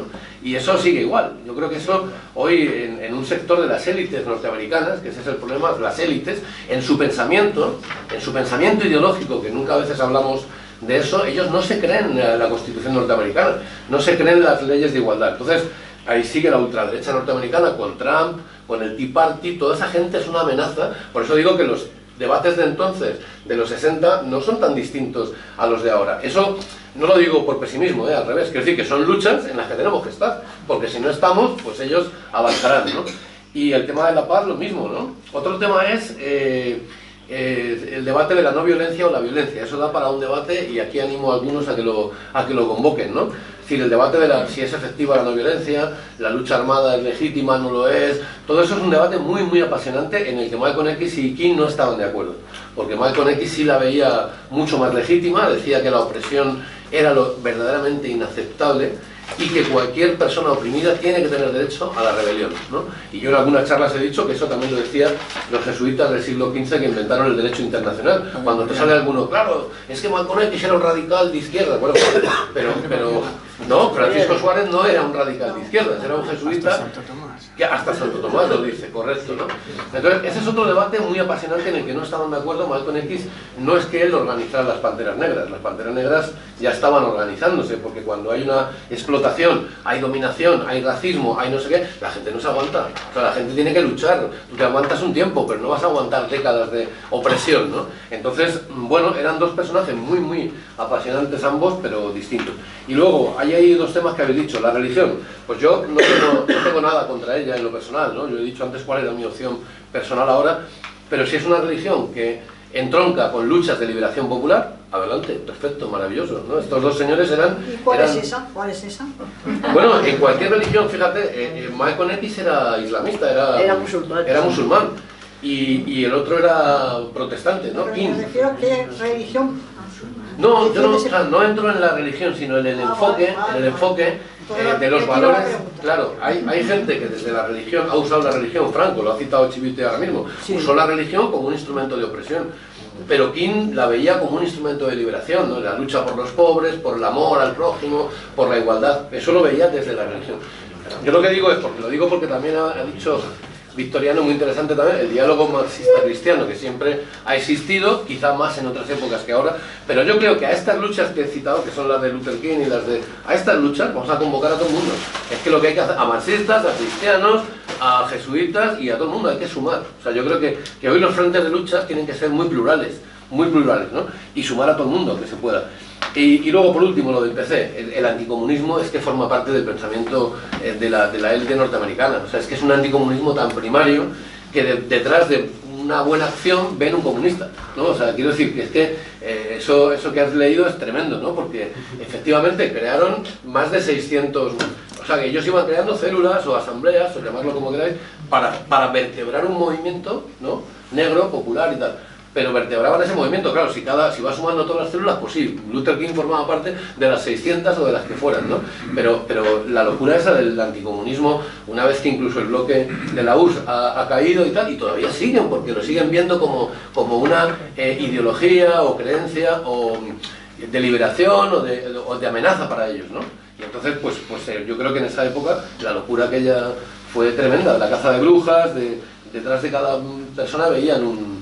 Y yo creo, pero esto da para otra charla, que sería muy interesante algún día hacer, en Estados Unidos cómo se combatió después de la Guerra Mundial, incluso antes, al movimiento sindical, al movimiento negro, a la izquierda, cómo se intentó, o sea, es que se la destruyó, ¿no? Es decir, al movimiento sindical por un lado se permitió que se hiciera mafioso, por otro lado se asesinaba a otros dirigentes. Quiero decir que sería muy interesante ver ese tema, ¿no? ¿Por qué Estados Unidos hoy llega a lo que es? Porque nunca hablamos de Estados Unidos, tengo yo la impresión, más que a veces desde un antiimperialismo un tanto esquemático, primario, ¿no? No, vamos a analizarlo, ¿no? Porque ellos son además, estamos en manos de estos, de Biden, del otro, y los pueblos se tienen que organizar para luchar contra ellos, ¿no? Yo comenté un dato, decía antes Miguel, preguntaba la relación entre el movimiento de derechos civiles americanos, de la población negra y el Partido Comunista, el movimiento político comunista de Estados Unidos. Bueno, esto es esencial porque, como he dicho antes, uno de los primeros que organiza el intento de una marcha sobre Washington en el 41 por el empleo y la libertad es Bayard Rustin, junto con Willis Randolph. Los dos son del movimiento sindical, del movimiento obrero estadounidense. El movimiento obrero estadounidense, en ese momento, en los años 20, 30, está formado por grandes masas de migrantes. O sea, son todos migrantes. Y hay uno que se llama el Pánico Rojo en Estados Unidos, a la Revolución de Octubre del 18, y empiezan a encarcelar a todos los sindicalistas, gran parte de los cuales eran del Partido Comunista de Estados Unidos. Pero eran migrantes, con lo cual, ante la falta de pruebas y su excarcelación, ¿qué ocurre? Que los expulsan de Estados Unidos. Los echan de Estados Unidos, no pueden quedarse. Entonces, hay un vacío, una clandestinidad del Partido Comunista de Estados Unidos que al final recupera su presencia, ¿cómo? Pues uniéndose a una asociación de afrodescendientes, de afroamericanos, que se llama Confraternidad, Sangre África. Esto dota al Partido Comunista de Estados Unidos de una visión mucho más amplia de la lucha por los derechos civiles, por la igualdad, con estos compañeros que se incorporan al Partido Comunista de Estados Unidos, que son afrodescendientes y que dan otra visión al movimiento comunista en esos momentos. Pero, claro, ahí surge el problema de que empieza el FBI una caza de brujas que no empieza en los años 50 con Hoover, empieza ya en los años 30. Los años 20 y tantos, finales 20-30, empieza a sacar la caza de bruja a perseguir, encarcelar y le obliga al Partido de Estados Unidos a pasar a la clandestinidad durante varios años. Pero con esta incorporación de estos trabajadores afrodescendientes le da una nueva visión. Entonces sí que hay esa implicación. Y uno de esos que está en ese movimiento es Bayard Rustin. Y Bayard Rustin es el que promueve la primera marcha del 41, el intento de marcha del 41 sobre Washington por los derechos civiles, por el empleo y por la libertad. Y Bayard Rustin es el asesor de Martin Luther King en el tema de cómo tiene las tácticas, de cómo tiene que afrontar el nuevo movimiento a partir de los años 50, del año 55 de confrontación con el gobierno federal contra la segregación y la no violencia y la sociedad civil. Con lo cual sí hay una implicación directa y una relación muy clara. Porque lo que pasa es, claro, que a partir del año 45, cuando termina la Guerra Mundial, claro, igual que la Unión Soviética había sido aliada de Estados Unidos y había una cierta relajación en la persecución dentro de Estados Unidos de los comunistas americanos, a partir del año 45-46 se produce todo lo contrario. Ya es la Guerra Fría, ya la persecución, con lo cual la caza de brujas de Hollywood, con lo cual cualquiera que por asomo tenga una connotación, un planteamiento marxista, comunista, ya es perseguido y ya es anulado. Con lo cual, claro, lógicamente, pues todo el movimiento de derechos civiles de Estados Unidos, si quiere avanzar, pues tiene un poco que no desligarse, pero sí un poco soslayar esa reivindicación tan clara política, porque si no, la persecución, la represión iba a ser bestial. Entonces, pero sí hay una incidencia y una influencia clara en los inicios del movimiento de derechos civiles, claramente, porque gran parte de sus activistas provienen del Partido Comunista de Estados Unidos y de estos movimientos sindicales de obreros migrantes que estaban luchando previamente contra la desigualdad, la pobreza y todo lo que suponía la segregación, ¿no? Sé que eso está claramente, que está poco estudiado. Está poco estudiado porque luego la presión anticomunista de Estados Unidos es bestial a partir de la creación de la Guerra Mundial, ¿no? Segunda Guerra Mundial. Macron aquí se reunió con Fidel Castro en Harlem, en el barrio negro de... La influencia está clara, no desde los años 50, ya desde los 20-30 estaba clarísima esa relación y esa unión de lucha social y de lucha, como ha dicho también Carlos, económica, por las mejoras de condiciones de trabajo, de vida, salariales, de una vida digna, lógicamente, ¿no? Lo que ha hecho a la educación, a la vivienda, a un salario digno, todo eso. O sea que esa implicación sí que está ahí, lógicamente, y hay que poner en valor sobre la mesa, ¿no? Eso luego también le da un bagaje y otra visión a Martin Luther King de cuál debe ser su lucha, que parte de una visión religiosa inicialmente, pero luego también se va influyendo de todos esos movimientos sindicales y políticos que lógicamente a él influyen también, porque toda esta gente había partido de esa lucha inicial de los años 30. Carlos, ¿quieres sí, responder? Dos cositas con respecto a las preguntas. A ver, la campaña a favor de una plaza con el nombre de Robertson tiene sus años. O sea, yo me acuerdo de haberla firmado ya hace tiempo, lo que es muy vergonzoso, o da que pensar que yo sepa, muy pocas instituciones, ninguna, y organizaciones de izquierdas que hayan, digamos, puesto sobre la mesa el papel que tuvo Robertson. Robertson, durante un tiempo, fue el principal era un cantante, o sea, un trompetista de jazz muy bueno, norteamericano. Perdona, y Robertson era bajo cantante. Eso, sí, es verdad. Y él empleó gran parte de su vida en la lucha contra la dictadura, o sea, quiere decir en explicar en Estados Unidos lo que era la dictadura española y en intentar coadyuvar todas las fuerzas para en contra de la dictadura franquista, ¿no? Con la pregunta de Miguel, claro, es una pregunta que mucho... El tema de los sindicatos, o sea, de la relación, por un lado, de las FIO, las direcciones sindicales en los Estados Unidos, con el socialismo, incluso la influencia de los brigadistas norteamericanos que conocieron el fascismo aquí en España y que volvieron a los Estados Unidos. Todo eso es muy interesante, pero claro, son temas que dentro de los Estados Unidos forman una especie de tabú, dentro de los grandes tabús que hay en la explicación de la historia norteamericana. Está qué pasó con los sindicatos desde esa efervescencia de los años 30, una depresión, ¿vale?, a lo que después se ha visto y hasta la actualidad. Vamos a ver, el sindicalismo norteamericano sufre una gran degeneración a raíz de la Segunda Guerra Mundial, especialmente en los años 50, con una intervención sobre las direcciones terrible y con un favorecimiento por parte del Poder Federal para la entrada de gentuza tipo Alfa y los mafiosos directamente. El problema del sindicalismo norteamericano también estriba en que, siendo, parece ser, la economía más avanzada del mundo, sigue teniendo un sindicalismo de oficio, organizado netamente por nuevos sectores, ¿vale? O sea, algo que aquí en España, en Europa en general, se superó al principio del siglo XX, ¿no? De los grandes sindicatos de clase, pues ahí siguen con esto. Pero con respecto al movimiento por los derechos civiles, es muy curioso, porque claro, la dirección estatal, sindical norteamericana, a la que Luther King, en nombre del movimiento contra los derechos civiles, solicitó su participación, o por lo menos su apoyo, aunque fuera espiritual, a la marcha de Washington, se negó totalmente.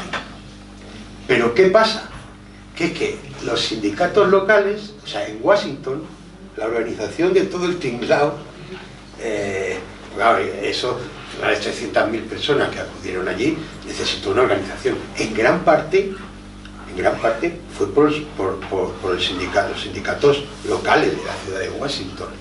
Y es más, en otros estados y en otras ciudades, quienes pusieron el dinero para los famosos autobuses de la marcha sobre Washington fueron colectivos de todo tipo, pero en muchas de esas ciudades fueron los sindicatos a nivel local, sin la autorización o pasando de las autorizaciones que les dieran los sindicatos centrales, ¿no? Y una última cosita con respecto del antiimperialismo de Malcolm X y de Martin Luther King, sí o no. Vamos a ver, yo creo que gran parte de las posiciones políticas de Martin Luther King tenían mucho que ver con la cuestión esta estratégica que os decía. A la altura del año 61, después de los graves incidentes en Albany y tal, él se da cuenta de que tiene que conseguir éxitos, porque si no el movimiento por los derechos civiles se va a desinflar. Y claro, se da cuenta que las invocaciones de carácter netamente político, para lo único que servían es para recibir ataques contra su persona y contra el propio movimiento, porque bueno, ya lo de comunista era lo de menos, o sea, pero después del año 66 hay una vuelta de tuerca, digamos, en la acción y el pensamiento de Luther King. En varias entrevistas él se reconoce partidario del socialismo democrático, ¿vale? Es a raíz de esos años, cuando él se va a vivir a Chicago, está un tiempo en Chicago y tal, viviendo en el gueto de Chicago, cuando cada vez sus discursos son más de contenido socioeconómico. La crítica a la guerra de Vietnam no solo conlleva la crítica a la guerra de Vietnam, él elogia al gobierno de Vietnam del Norte. Y una cosa que por la que fue atacado hasta el exceso fue por elogiar la reforma agraria. O sea, no por elogiar Ho Chi Minh, una gran persona y me parece bien el gobierno comunista, no. Elogió la reforma agraria. El antiimperialismo de Martin Luther King está sobre todo en esa fase. Yo creo que no lo expresó antes, porque claro, era ya meterse él como dirigente de la lucha por los derechos civiles en unas denuncias, o sea, en que podía ser detenido por cualquier cosa, y cada vez que era detenido se paralizaba el movimiento en cierto modo, ¿no? O sea, yo creo que tiene más que ver con eso que con que él no fuera antiimperialista, por decirlo así, porque en los últimos discursos, vamos, era tan antiimperialista como el propio Marx. Oye, ¿te perdonáis? Lucía, ¿querías decir algo? Es que... Espera. Sí, que yo he estado recordando que una de las últimas agresiones que ha habido muy fuerte en África, que fue una rebelión muy fuerte también de los negros, cuando a un africano, un señor de color, no sé qué pasó con la policía, que le asesinaron presionándole el cuello. No sé si recordáis. Lo vimos. Muy fuerte la rebelión que fue. Una rebelión muy fuerte porque fue horrible la humillación. Eso fue en América, en Estados Unidos. Bueno, eso fue... Con esto que ahí se formó una revuelta a nivel mundial. A nivel sobre todo de América, de los negros. Pero ahí se ha quedado. Se ha quedado ahí, pero eso no es lamentable que tenga que suceder una cosa tan fuerte y tan humillante para cuando tienen que saltar la gente. Bueno, compañeros y compañeras. Perdonéis un momento.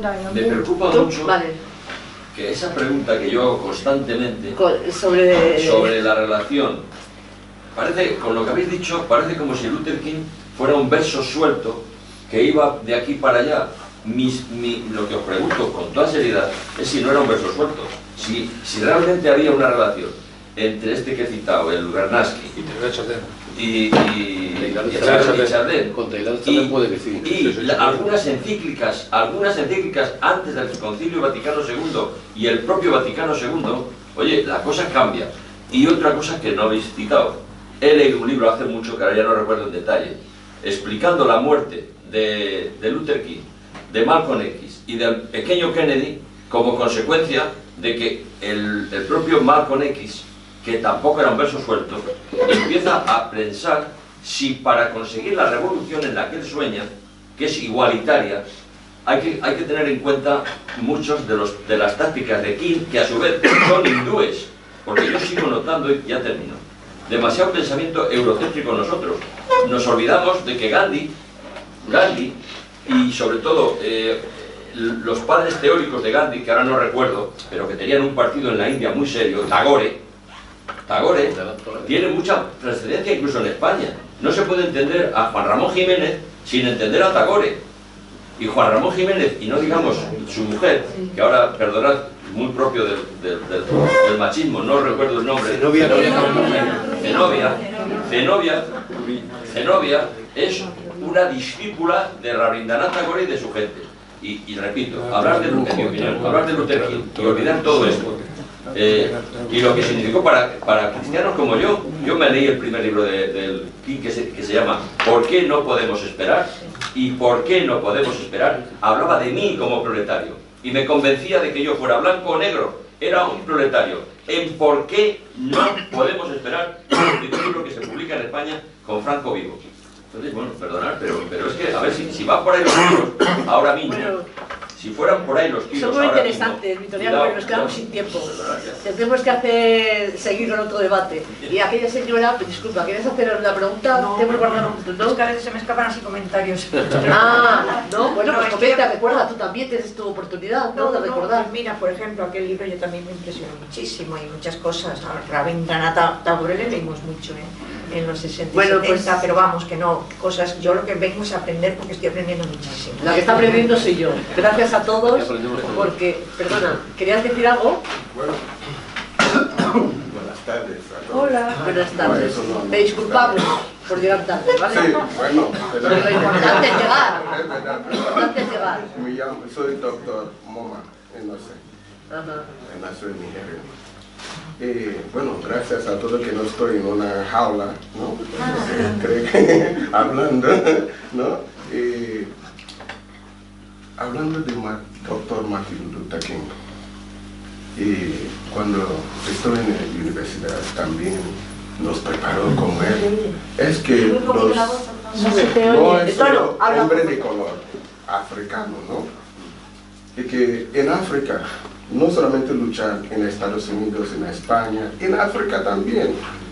Hay gente como Chakali Zulu, mucha gente, ¿no? Pero él, por casualidad o por suerte o por diseño, Dios lo ha traído en Estados Unidos para lo que él ha hecho. Pero su obra no solamente para los negros, ¿no? Era por todos los hombres, ¿no? Porque hasta ahora yo veo a un niño pequeño y dice, ¡qué mono! ¡Qué mono! Y venimos de mono, ¿no?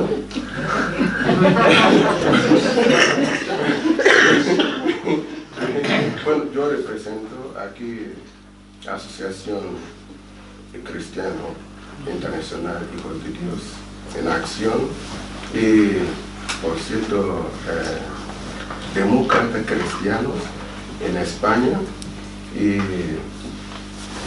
Escuela Ministerio de Ministros, ¿no? De ministerio. Bueno, muchas gracias. Pues muchas gracias a ti por tu intervención así minúscula. Bueno, pues yo estoy aquí porque soy representante de la nueva ola de Luther King. Su espíritu ha venido y oyes, chicos y chicas, y soy junto con todos vosotros vamos a rescatar. Muy bien. Os recordamos lo vamos a rescatar. Que el día y por 20, eso quiero cerrar, disculpa. Vamos a cerrar porque aquí todos somos lectores y lectoras.